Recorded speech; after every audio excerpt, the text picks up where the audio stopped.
Make this oyster mushroom sandwich and these crinkle cut purple potatoes with your boy, all right? Take my potatoes and slice the skin off of them and crinkle cut them things, all right? Just like that right there. Put them in your bowl. Season them up real good. Just like that right there. Get you a cast iron skillet, some avocado oil, throw them in there about 5-7 minutes just till they get brown and done, all right? Now your buns.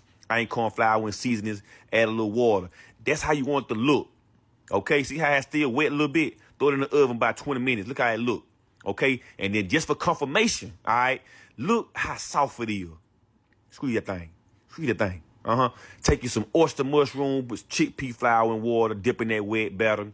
I ain't corn flour, dip in that dry batter. All right, throw it to your skillet with your avocado oil. Let it go for about 5 minutes till it's brown on each side, just like that right there. Now let's make that thing. All right, put it on your bread like that. Okay, put some lettuce, some tomatoes, some onions on there, all right? And then you want to put, look at the fries.